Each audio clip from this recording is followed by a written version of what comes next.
Good day, Hurricanes, and welcome to today's edition of NewsBreak. It is March 22 and I'm your host, Emma Hanrahan, bringing you all the latest political updates. Stay tuned. This is 90 seconds you don't want to miss.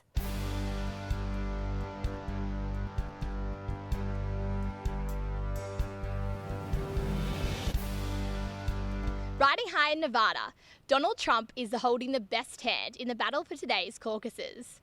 For starters, his two main rivals, Marco Rubio and Ted Cruz, are busy attacking each other. The drama began when Cruz's top spokesman, Rick Tyler, circulated a video fabricating Marco Rubio for dismissing the Bible. Within hours, Cruz stunned the world, announcing that he had asked Tyler to step down. 12 states across America will cast their presidential votes today. As usual, Republican candidates are bringing the heat and turning up the insults, taking fire at Donald Trump as he soars to his biggest lead so far. Questions arise about whether Hillary Clinton's husband and former president, Bill Clinton, is helping or hurting her campaign.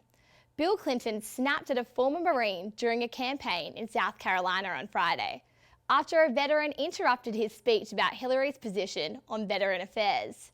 While the general presidential election race is only just getting started, the University of Miami is preparing to welcome the Republican candidates on March 10. The Bank United Center will house the GOP debate 5 days before Florida's big March 15 primary. With the race becoming personal, the audience will be expecting fireworks following the candidates' spa in Houston on Thursday. Well, you don't know anything about business. Well, I don't know anything about bankrupting four companies. Where was Donald? He was firing Dennis Rodman on Celebrity Apprentice. Just hours before the Republican GOP debate is underway, we have a lot going on here at the University of Miami. As CNN took over the campus for one of the most important moments in history, the atmosphere was a roller coaster of emotions. Among the crowd were a mixture of people, including spring break celebrants, who weren't going to let a little bit of politics get in the way of their twerking. All in all, things are starting to heat up, and it was time to find out whom the audience attending the GOP debate was supporting. Ted Cruz, Marco Rubio, John Kasich, Donald Trump. It's Super Tuesday in Florida, which means it's time for the students of the University of Miami to cast their vote for the next president of the United States. As an Australian, this is all very new to me, so I'm about to find out who they're voting for and why.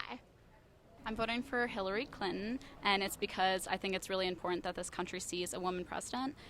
I couldn't vote because I'm not near my precinct and I didn't realize I needed to be for the primary, but I would have definitely voted for Bernie Sanders. I'm voting for Marco Rubio because I have always, found myself to tend to be Republican. So while the countdown to November is still underway, and we haven't exactly chosen the best man for the job just yet, following the debate, Kasich won his first and still only state. Rubio suspended his campaign as Trump stole the thunder from his hometown down under and continues to lead the polls, with Ted Cruz looking like his only opponent. So with the GOP candidates down to the final three, the question still stands: who will represent the Republican Party in the general election? Following Governor Marco Rubio's campaign suspension last week, it is now crunch time for the final 5 presidential candidates as they gear up for today's caucus. After a whirlwind couple of days, including rallies and protests across the country, the Wild West was exactly that. The showdown began early Saturday when Trump haters delayed the GOP frontrunner and his supporters from attending a rally in Fountain Hills.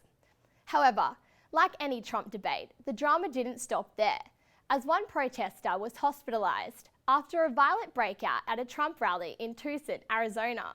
Concerns are being raised over the link between violence and Trump rallies, making this the second time in 1 month the protester has been attacked.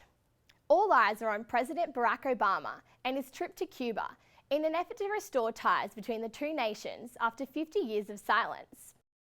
We have a half a century of work to catch up on. Obama will address the people of Havana today, following yesterday's rare press conference with Cuba's president, Raul Castro, with disputes over democracy, freedom, and human rights exposing old grievances, forcing Castro to defend his record on these issues.